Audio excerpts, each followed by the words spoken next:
Olá a todos, sejam bem-vindos de volta.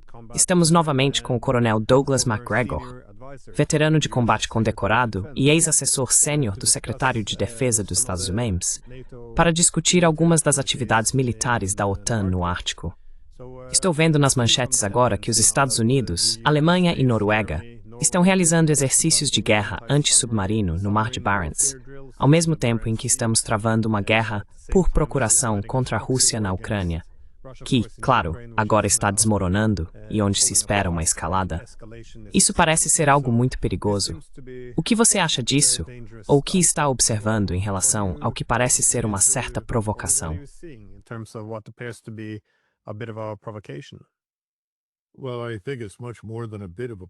Bem, eu acho que é muito mais do que uma simples provocação. Acho que isso se encaixa num padrão que vem acontecendo nos últimos meses. Um dos motivos pelos quais te enviei a notificação que recebi sobre o aumento da atividade perto da península de Kola, na região de Murmansk e nas bases da Frota do Norte, foi porque eu queria saber se alguém na Noruega está ciente do que está acontecendo. Porque a Noruega está muito na linha de fogo se qualquer uma dessas situações se tornar algo sério, o que não é impossível neste momento. Então, só estou curioso logo de cara, antes de continuarmos. Alguém na Noruega está prestando atenção nisso? Não que eu saiba, pelo menos não de acordo com o que estou vendo.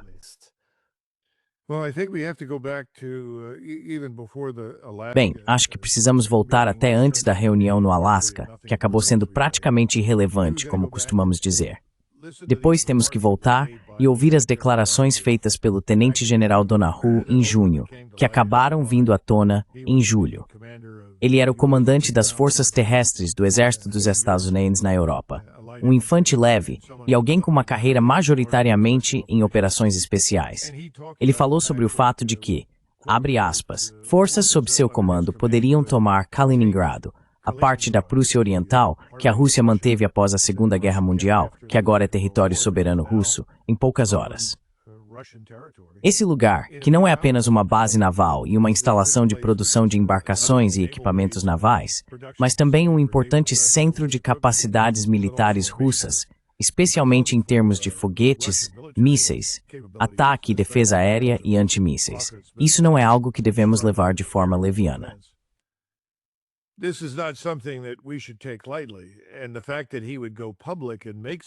O fato de ele vir a público e fazer uma declaração dessas realmente me chocou, assim como a muitos outros, porque normalmente, você sabe, oficiais de alto escalão não fazem esse tipo de declaração em público.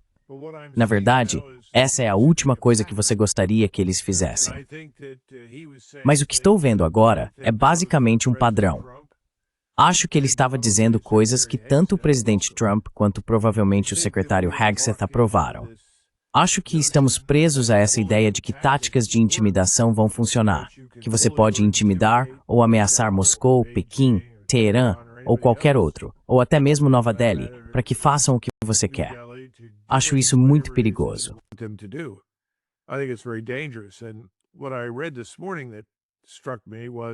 O que me chamou a atenção esta manhã não foi o fato de ser a primeira vez que temos muitas aeronaves voando na periferia da zona de identificação de defesa aérea russa. Também temos muitos navios carregando mísseis Tomahawk, não apenas da Marinha dos Estados Unidos, mas também noruegueses, e eles estão se movendo em direção a Novaya Zemlya, o que é muito incomum. Fica lá no Ártico. Além disso, também houve um B-1, ou melhor, um bombardeiro B-2A, que voou até a Noruega e voltou para os Estados Unidos no meio de tudo isso. E alguém disse que isso é por causa do próximo exercício Zapad 2025, que os russos agendam com anos de antecedência.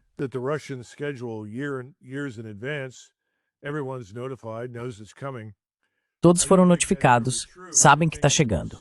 Eu não acho que isso seja realmente verdade. Acho que o que estamos vendo agora é uma tentativa de intimidação ao praticar ataques a instalações russas usando bombardeiros e lançadores de mísseis. E como você acabou de apontar, praticando com o objetivo de atacar submarinos russos. Tudo isso, acredito eu, na cabeça do presidente Trump, do secretário de Defesa e provavelmente do secretário de Estado, Sr. Blinken, é feito para assustar ou intimidar Moscou a fazer o que achamos que queremos que eles façam na Ucrânia. E claro, não vejo nenhuma evidência de que isso vá funcionar.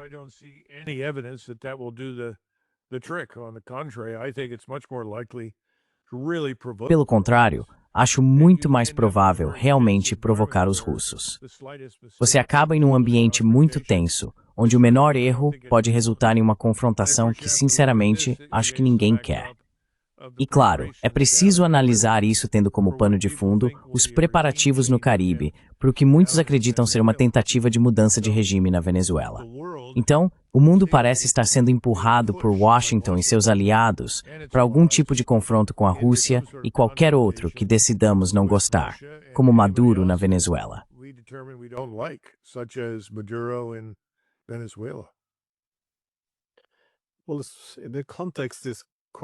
Bem, o contexto é bastante importante, porque para a Rússia, toda a sua história tem sido uma luta para obter acesso confiável a vias navegáveis. E ela tem 3 mares em suas fronteiras ocidentais: o Ártico, o Báltico e o Mar Negro. Agora, acho que não é segredo que o principal objetivo nesta guerra na Ucrânia era transformar o Mar Negro em um lago da OTAN. No Mar Báltico, porém, você tem a Polônia e os Estados Bálticos argumentando que o Mar Báltico agora é um lago da OTAN, desde que Suécia e Finlândia aderiram. Você também tem o ex-secretário-geral da OTAN, Anders Fogh Rasmussen, argumentando que agora poderíamos impor um bloqueio a São Petersburgo, se quisermos, já que agora temos Finlândia e Suécia na aliança.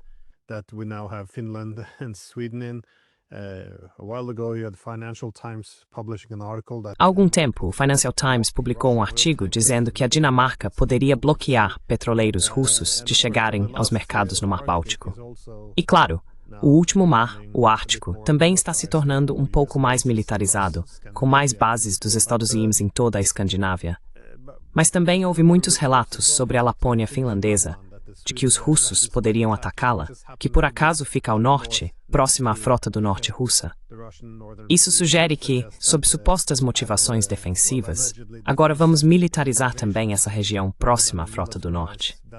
Mas como? Isso é algo que você poderia esperar. Porém, se estivermos perdendo uma guerra na Ucrânia e as pressões econômicas sobre o resto do mundo não estiverem funcionando, isso não é apenas mais um passo na escalada?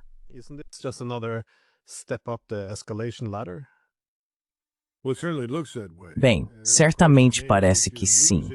A questão é, se você está perdendo uma guerra e não há absolutamente nenhuma evidência de que qualquer coisa que você faça vá mudar esse resultado, por que você tomaria medidas tão irracionais? Agora, você apontou algo há pouco. Se você voltar e olhar para a Crimeia, quando os russos decidiram tomá-la de forma muito repentina e rápida, o que as pessoas não sabiam é que havia grandes planos na OTAN para ocupar a Crimeia, para usar as instalações navais de lá exatamente para o propósito que você mencionou, transformar o Mar Negro em um lago da OTAN, por assim dizer. Isso não funcionou porque os russos nos anteciparam. E claro, os ucranianos haviam se tornado bastante impopulares na Crimeia, tanto com os tártaros que viviam lá, quanto com os russos. Então eles tinham bastante apoio da população local.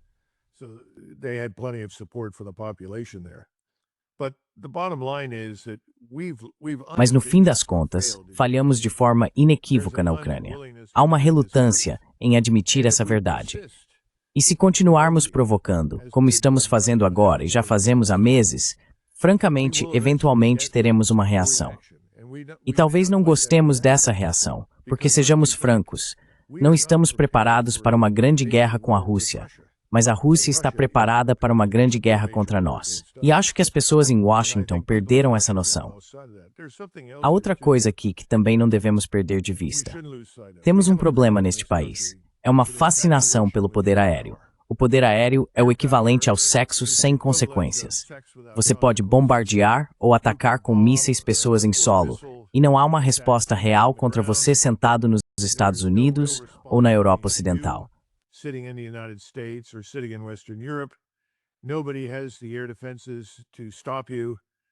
Ninguém tem defesas aéreas para te parar. Você realmente não conquista nada além de alienar e ofender as pessoas.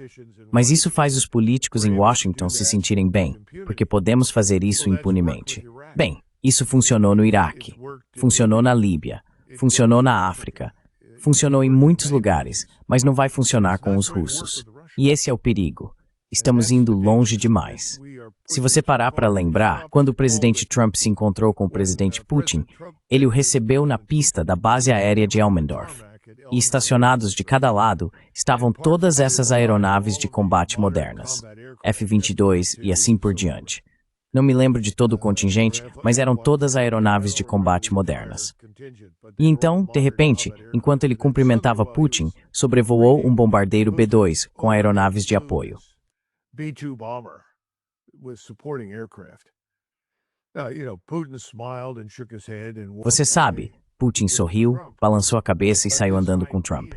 Mas essa ideia de que, de alguma forma, estamos ameaçando todo mundo com o uso do poder aéreo, ou seja, se você não fizer o que dizemos, nosso poder aéreo vai destruir você, é muito perigosa, porque agora estamos lidando com estados poderosos como a Rússia, que podem responder, e essa guerra pode chegar até nós.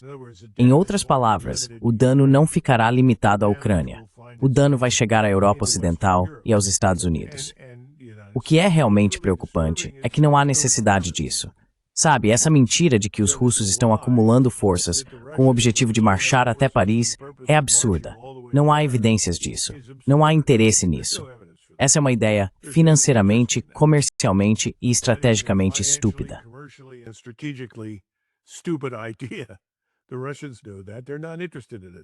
Os russos sabem disso. Eles não estão interessados nisso. Eles querem resolver essa questão no leste da Ucrânia, mas querem resolvê-la de uma forma que os impeça de ter que lutar toda a guerra novamente em mais 5 ou 10 anos. E é por isso que não concordam com um cessar-fogo. E, aliás, ninguém parece notar que a Primeira Guerra Mundial não terminou com um cessar-fogo. Ela terminou depois que negociações foram realizadas e acordos foram alcançados. Então mata para um armistício, um cessar-fogo for igual. Então perdemos a noção que, de alguma forma, um cessar-fogo é prova de uma solução, que um cessar-fogo é prova de paz. Não é. É apenas o que diz ser, uma pausa.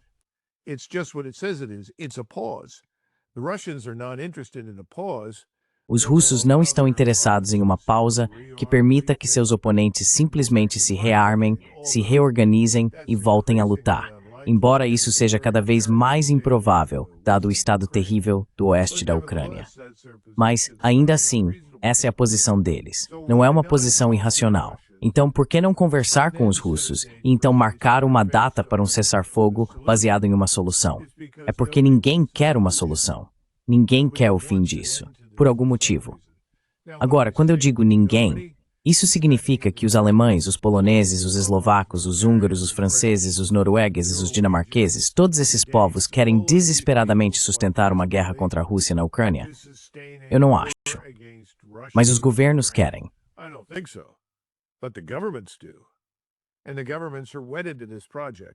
E os governos estão comprometidos com esse projeto, porque se fizerem qualquer outra coisa, é praticamente uma admissão de fracasso, uma capitulação que não podem se dar ao luxo de fazer. Porque isso os coloca em risco de admitir que tudo que vem dizendo nos últimos 3 anos e pouco é uma mentira. E é uma mentira. A Rússia nunca teve a intenção de avançar muito além do que já avançou. Quantas vezes já falamos sobre território e dissemos que, na verdade, território não é a questão? A questão é destruir o inimigo. E, felizmente, graças aos brilhantes generais que comandam a OTAN, os ucranianos os atenderam e enviaram dezenas de milhares, centenas de milhares de homens para serem destruídos, tentando derrotar os russos em terra a partir do que é, na verdade, uma postura defensiva estratégica.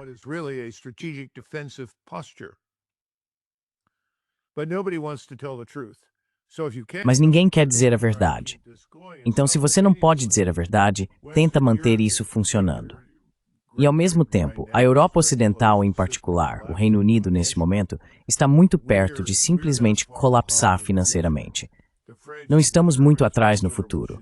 Os franceses e os alemães estão em péssima situação. Então, o que faz você pensar que sustentar esses atos provocativos contra a Rússia vai melhorar a situação para essas elites globalistas? Eu não acho que vai, mas acho que é isso que está acontecendo. E acho que Trump simplesmente aderiu a isso, porque tem essa mentalidade de que intimidar as pessoas funciona. Não funciona. Isso as irrita. Foi exatamente o que ele tentou fazer com Modi na Índia, e os indianos disseram, muito obrigado, vamos sair do seu sistema. Vamos nos juntar ao novo que está surgindo.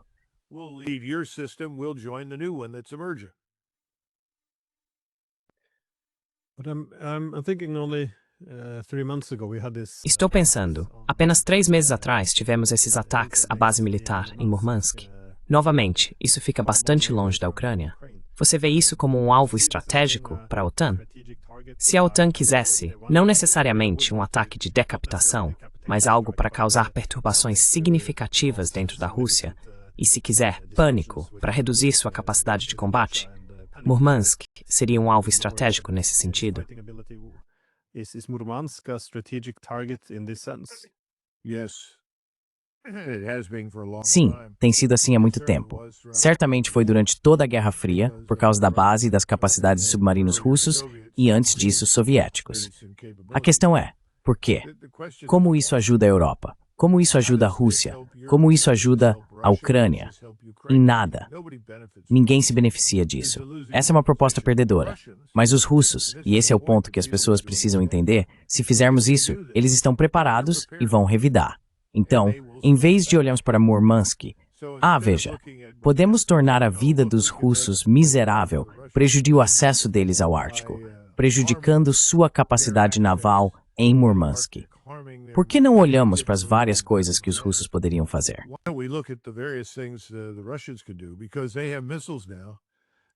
Porque agora eles têm mísseis que podem alcançar alvos em qualquer lugar da Noruega até o sul de Portugal. Bem, se isso for verdade, como vamos nos defender? E sabemos que a OTAN afirmou categoricamente que não pode defender mais do que talvez 5% do território da OTAN com suas capacidades de defesa aérea e antimísseis. Perdemos completamente o juízo? Se eles voltassem e dissessem que poderiam defender metade disso, talvez valesse a pena explorar e conversar com alguém sobre isso, mas é completamente irrealista se você diz 5%, porque os russos podem cobrir 90% da área. Então, por que alguém faria isso? Novamente, acho que é o desespero nessas capitais, e acho que é essa mentalidade infantil em Washington de que, de uma forma ou de outra, tem que ser do jeito deles ou nada feito.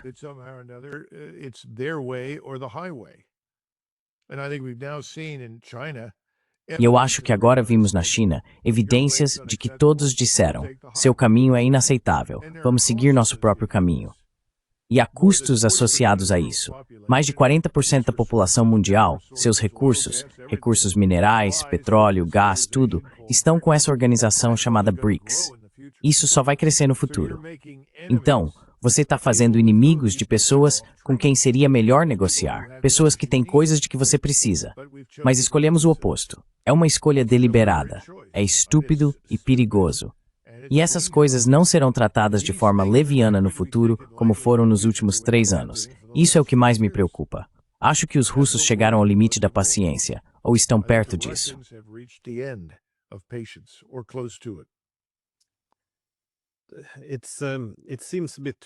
Parece um pouco insano provocar uma guerra direta com a Rússia dessa forma. Mas, por outro lado, nada hoje em dia parece fazer sentido. Quero dizer, quando os europeus continuam sinalizando que segurança só pode significar derrotar a Rússia, ou seja, quando fazem esses exercícios militares, só dizem, temos que dissuadir, porque estão convencidos de que a Rússia vai invadir toda a Europa por algum motivo. Mas quando você adota uma política de recusar a diplomacia, recusar sentar-se à mesa com os russos e apenas enviar armas, então a única forma de acabar com a guerra é a derrota militar da maior potência nuclear do mundo. Acho que realmente há algumas pessoas insanas no poder. Eu simplesmente não entendo como eles esperam que isso se desenrole, ou mesmo essa coalizão dos dispostos se reunindo em Paris. Eles não farão concessões, só continuarão lutando. Como se faz sentido disso, dado o rumo da guerra?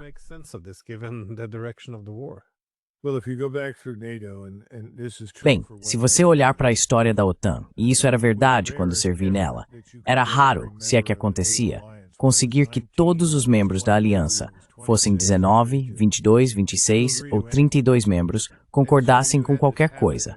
Por isso, havia esse hábito de formar coalizões dos dispostos. Bem, você não precisa de uma coalizão dos dispostos para defender a Europa. Todos concordam com isso. Era para isso que achávamos que a OTAN existia, lembra? Defender a Europa, manter a paz. Então, se você não consegue que todos assinem embaixo, não é porque você quer defender a Europa. É porque está determinado a atacar outros. Tivemos uma coalizão dos dispostos nos Balcãs, porque nem todos concordaram com os ataques na Bósnia e Herzegovina, Kosovo ou Sérvia.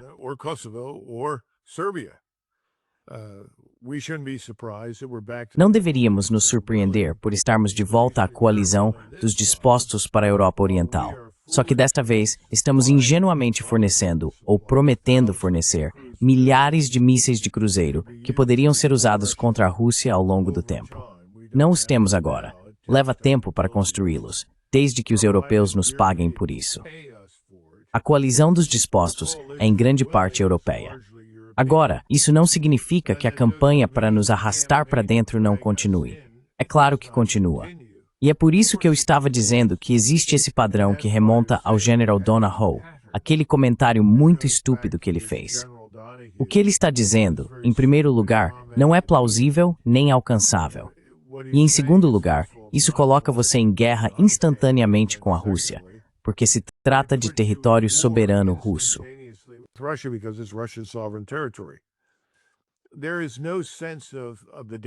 Não há nenhuma percepção do perigo neste momento, e as pessoas precisam acordar para isso rapidamente.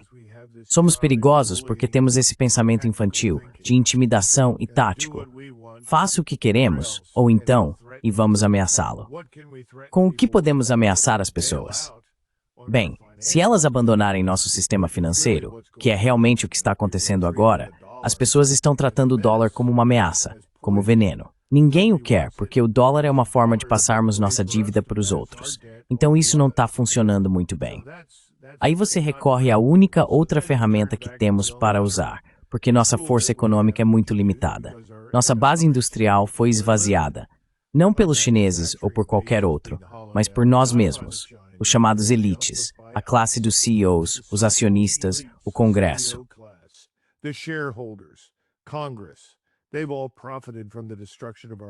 Todos eles lucraram com a destruição da nossa base industrial.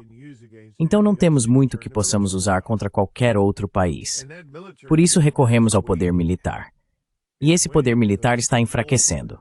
Está enfraquecendo porque é antigo.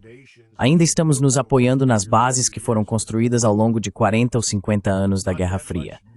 Não surgiu muita coisa nova.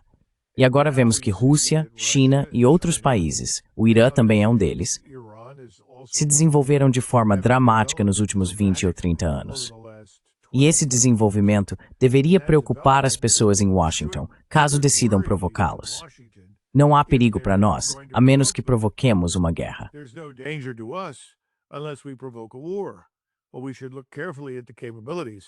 Mas devemos analisar cuidadosamente as capacidades. E se fizéssemos isso e entendêssemos as consequências, pararíamos com esse padrão. Mas esse padrão também se estende à mídia. O grupo habitual de generais e almirantes aposentados de 4 estrelas aparece dizendo: os russos são fracos, os russos não podem fazer nada. Podemos fazer isso, podemos fazer aquilo, e podemos dominá-los. E este é o momento, e a Ucrânia ainda pode vencer. É absurdo. Não há verdade em nada disso, mas isso está sendo vendido. E o povo americano, na maioria dos casos, não sabe diferenciar. E os europeus também não. Mas eles precisam acordar.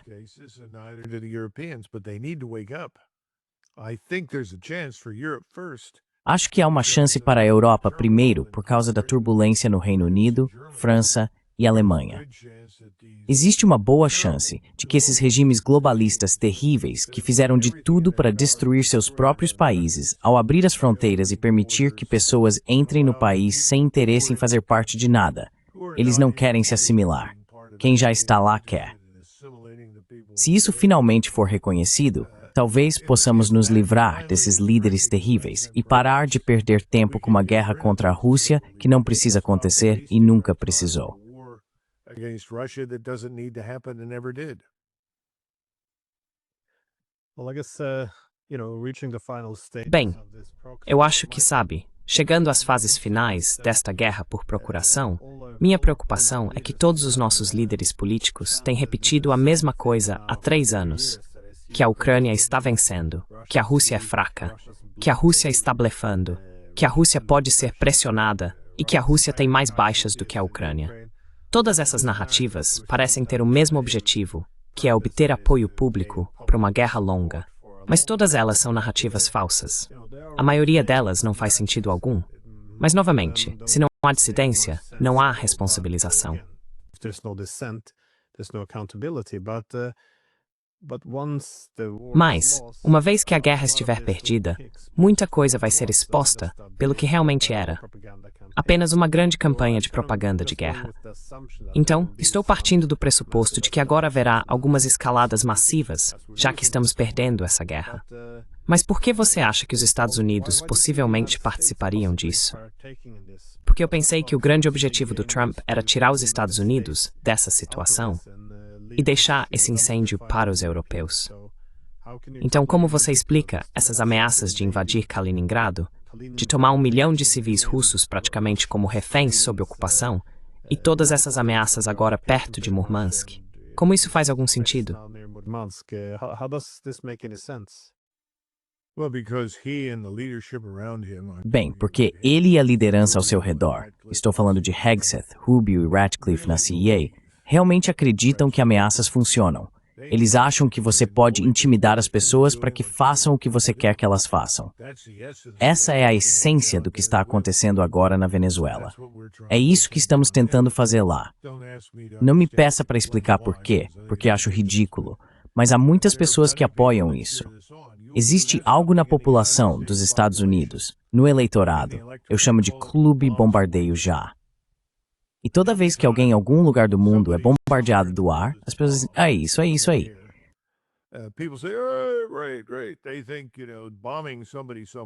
Eles acham que bombardear alguém em algum lugar, faça ou não sentido estrategicamente, independentemente de quão indefesas essas pessoas possam ser, é uma demonstração da nossa grandeza.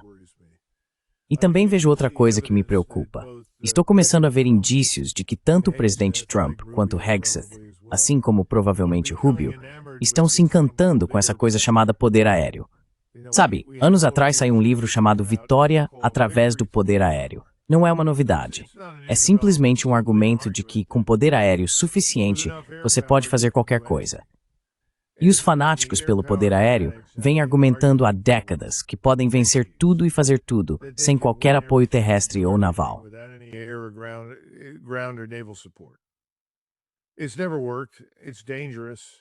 Isso nunca funcionou. É perigoso. Mas você sabe, é algo atraente para os políticos, porque o uso do poder aéreo não coloca imediatamente pessoas em risco no solo. Em outras palavras, soldados, marinheiros, aviadores ou fuzileiros navais americanos não estão sendo mortos porque você está bombardeando de grande altitude, onde normalmente não pode ser alcançado. Agora isso está mudando. Vemos muitas evidências disso agora nas defesas aéreas iranianas. Sabemos que as defesas aéreas de mísseis russas são, francamente, muito melhores do que pensávamos, porque por anos foram descartadas pela Força Aérea dos Estados como nada, ridículas.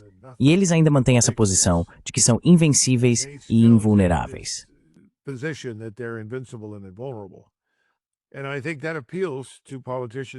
E eu acho que isso atrai os políticos, porque é como se fosse sexo sem consequências. Não há consequência para o que você está fazendo. Ou pelo menos é o que você pensa. Mas eles estão errados. E isso nos leva de volta a outro problema. Os americanos, coletivamente, perderam a noção do que realmente significa uma guerra, do que ela custa e do que está envolvido nela. Eu não acho que eles entendam que a guerra que começamos no solo de outra pessoa, em outro país, agora também pode nos atingir. Não devemos assumir que seremos imunes a ataques de outros países quando começarmos a nos envolver nos assuntos de outros países no futuro. Acho que já estamos nesse ponto com os russos. Os russos estão muito próximos de tomar uma atitude dramática contra os europeus. taking dramatic action against the Europeans. And they made it very clear that it doesn't make any difference to them. E eles deixaram muito claro que não faz diferença para eles como a coalizão dos dispostos se autodenomina pacificadores, mantenedores da paz, não faz diferença. Se cruzarem a fronteira para o oeste da Ucrânia, serão aniquilados. Então precisamos aceitar essa realidade. Não vamos sobreviver neste planeta se continuarmos assim por muito mais tempo. E o pior de tudo, claro, é que não consigo pensar em um período da nossa história em que estivéssemos menos ameaçados por grandes potências do que estamos agora.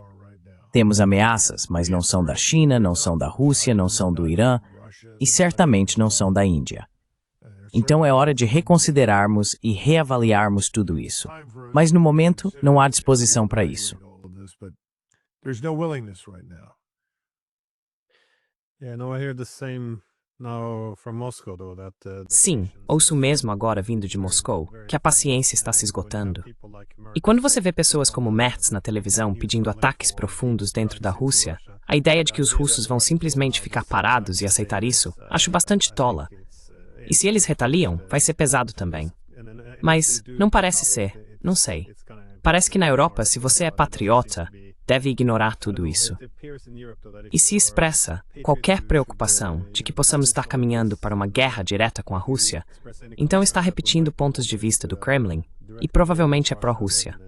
Então é isso. Quase formamos um pacto suicida aqui, onde o único argumento aceitável é ser pobre. the only acceptable Well, it's argument also, is to be poor.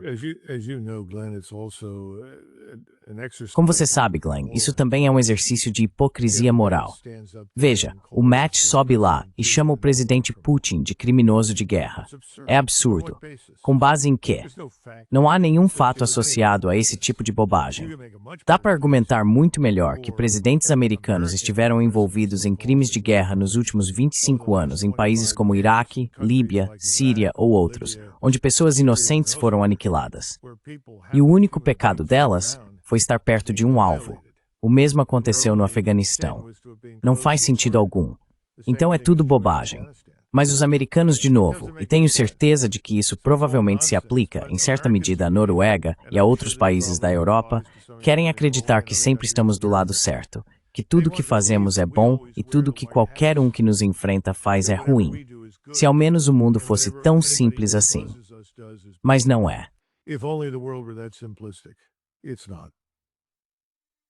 One can add that the Germans Todos podem acrescentar, mas também estão participando do seu próprio genocídio nesse momento. it is this Então é isso sim. Moralmente, como eu disse, hipocrisia é um pouco exagerado. it is a bit over the top. Yeah, and you know, back in the 1980s, when E você sabe, lá nos anos 1980, quando eu estava na pós-graduação, a piada era que os alemães tinham abandonado uma espécie de supremacia racial em favor da supremacia moral. Eles estavam sempre por aí imitando os escandinavos, que tendiam a fazer a mesma coisa. Ah, somos moralmente superiores, não fazemos parte de nada disso, tudo está errado, e nós sabemos o que é melhor. E claro, vemos o que está acontecendo agora, e isso é justamente o oposto da verdade. Então eu não sei qual é a resposta, exceto que os governos na Europa, em Berlim, Paris e Londres em particular, precisam ser mudados, e mudados fundamentalmente. to be changed, and changed fundamentally. If we get some version of what's already there, it won't. Se conseguirmos alguma versão do que já existe, isso não vai durar. Estamos entrando em um período revolucionário agora. E quando a prosperidade acabar, quando o mundo de abundância que conhecemos por tantas décadas chegar ao fim, e as pessoas tiverem dificuldade para encontrar comida, não tiverem empregos, não tiverem aquecimento, não conseguirem encher o tanque de gasolina dos carros, e todas essas coisas acontecerem ao mesmo tempo, tudo vai mudar. Vai mudar de forma muito rápida e repentina. E não vai ser bonito. Vai ser violento. And it won't be pretty. It'll be violent. Yeah. Well, I think that's the curse of Bem, having all acho que essa é a maldição de termos todas essas pequenas guerras sendo travadas tão longe de todo o resto por tanto tempo. Acho que a geração que realmente experimentou o que significa a guerra já se foi em grande parte. Então, você sabe, é aquela velha verdade.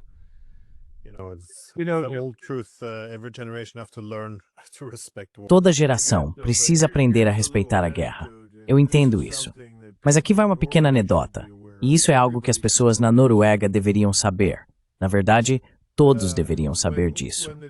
Quando a decisão foi tomada em Londres de declarar guerra à Alemanha em 1914, lembre-se, não havia nenhum motivo específico para entrar em guerra com a Alemanha. Os alemães não haviam tomado nenhuma ação contra os britânicos. A Alemanha não representava ameaça para os britânicos. Isso já estava claro em 1912. Como Niall Ferguson costuma apontar, toda aquela corrida marítima e competição de construção naval já tinha acabado. A Grã-Bretanha já havia vencido claramente. Não havia razão para os britânicos tentarem se aliar a uma nação com a qual haviam lutado sem parar por quase 600 anos.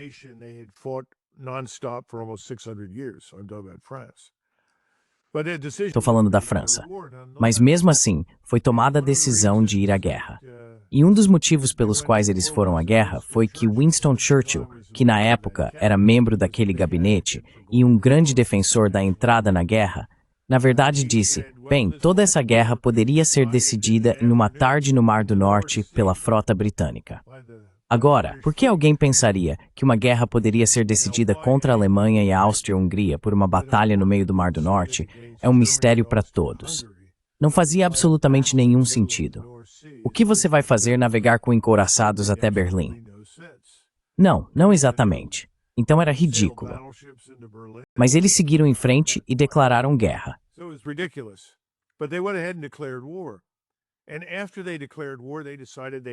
Depois que declararam guerra, decidiram que precisavam de uma nova liderança militar. O nome do homem era Kitchener. Na época, ele estava no Egito como governador-geral do Egito e do Sudão, e daquela região. Ele voltou, e Kitchener foi encarregado de fazer um estudo e depois apresentar ao gabinete como a guerra seria conduzida. Todos estavam convencidos de que essa guerra duraria apenas alguns meses. Lembre-se, eles só tinham um exército que podiam enviar ao continente de cerca de 150 mil homens. De qualquer forma, ele entrou e fez uma apresentação, que começou com as seguintes palavras: esta guerra vai durar pelo menos 3 anos. This war will last at least 3 years. It will require the whole manpower and industry. Isso vai exigir toda a força de trabalho e a indústria do Império Britânico, e pelo menos 2 milhões de homens em campo. Todos ficaram chocados. As pessoas na sala ouviram isso. Elas se olharam e sussurraram: se soubéssemos disso, não teríamos declarado guerra. Mas já era tarde demais. Ele entrou. Ele disse a verdade. Essa é a minha grande preocupação agora, que estamos igualmente alheios aos perigos. Não entendemos as consequências. Não estamos preparados. Precisamos parar de agir mal. Precisamos chegar a um acordo com as pessoas que insistimos em considerar nossos oponentes. Mas veja, nos tornamos tão moralistas, tão hipócritas e tão apaixonados por nós mesmos que não conseguimos fazer isso. É perigoso.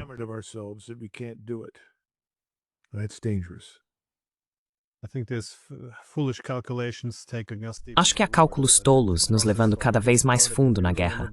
Porém, esse processo já começou. Se você se lembra, em março de 2022, diziam que a Rússia só tinha mais alguns dias de mísseis e artilharia. Se fossem impostas sanções, a economia deles colapsaria antes do fim de semana. E claro, o mundo inteiro se uniria para isolar a Rússia. E novamente, isso foi há 2 anos e meio. E agora só buscamos a escalada. Mas claro, se alguém dissesse há 2 anos e meio que iríamos fornecer armas e começar a realizar ataques de longo alcance dentro da Rússia, provavelmente as pessoas teriam ficado um pouco mais preocupadas. Mas é esse incrementalismo lento, essas táticas de salame, que gradualmente nos puxam para isso, o que também torna muito difícil sair e aceitar a situação. Enfim, Coronel McGregor, muito obrigado. E sim, desenvolvimentos muito preocupantes. Então agradeço seus insights. Obrigado, Glenn. Tchau. Thank you, Glenn. Bye-bye.